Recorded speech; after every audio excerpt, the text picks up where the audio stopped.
سلام. اوس هم د 11 بجو خبرونه. ولسمشر غني وایي د فساد پر وړاندې مبارزه یوازې د ده دنده نه ده بلکې د ټولو ګډه دنده ده.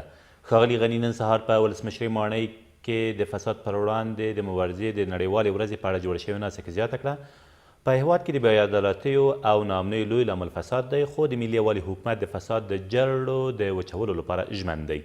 له دې سره سم په کابل کې د ملګرو ملتونو استازی فساد د افغانستان لپاره لوی سرخوږی بولي او زیاتوي چې دا ښکارنده د نظام د کمزوره کېدو لامل هم کیږي.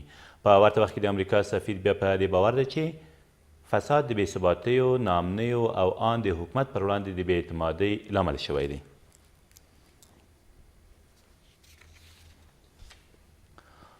ولسمشر غني وایي موږ دمګړی د دولت جوړولو، د مارکیټ د ایجاد، د سولې لاسته راوړلو او د ملت جوړولو د 4 ملي پروسو د پلي کولو په حال کې یو.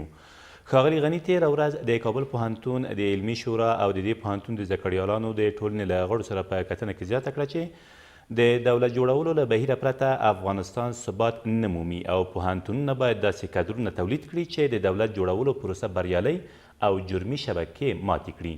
نوموړي همداراز پړه کړه چې علمي مرکزونه باید د تحرک د بنسټ په توګه مارکیټ په پام کې ونیسي او که چیرې د مارکیټ معیارونه له اوسنۍ زمانې سره عیار نشي د بېوزلۍ ستونزې به هم له منځه ولاړې نشي.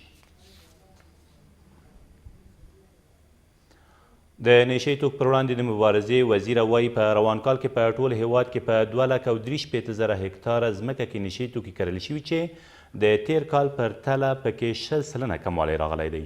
سلامت اعظمي تېره ورځ د وزیرانو شورا د نشه یي توکو پر وړاندې د مبارزې په فرعي کمیټه کې زیاته کړه چې سږ کال په ټول هیواد کې 6,400 ټنه تریاک تولید شوي چې د تیر کال پر تله 9% کمښت راغلی دی.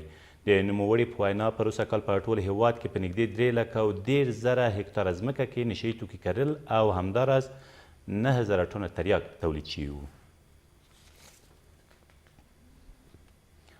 د ننګرهار په تورخم بندر کې 26 کیلوګرامه هیروین او 1 کیلوګرام شیشه کشف او ضبط شول. دغه مواد چې د مڼو په کارتنونو کې په کابل کې ځای پر ځای او ټاکل شوي وه هغه پاکستان ته ولېږدول شي، خو تر هغې مخکې تېر مازدیګر په تورخم بندر کې د پولیسو له لوري کشف او ترلاسه شوي دي. د ننګرهار د والي ویان عطا الله خوږیاڼی زیاتوي د دغو توکو لیږدونکي په تېښته بریالي شوي، خو په اړه یې د پولیسو پلټنې روانې دي. او په فاریاب کې د یوې نښتې له امله 11 طالبان ووژل شول او 14 نورې ټپیان دي. دغه نښته تېر ماښام نږدې 6 بجې هغه مهال پیل شوه چې یو شمېر طالبانو د دولت آباد ولسوالۍ پر مرکز برید وکړ. د فاریاب د امنیه قمندانۍ ویان کریم یورش زیاتوي په دې لړ کې یو شمېر وسلې هم د افغان ځواکونو لاسته ورغلي دي.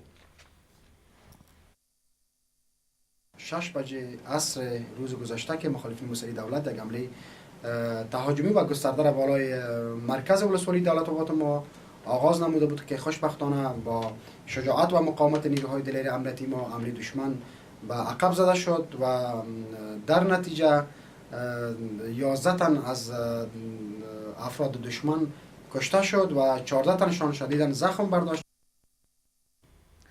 دا تر دې مهاله وروستي خبرونه، تر بیا مو الله امان.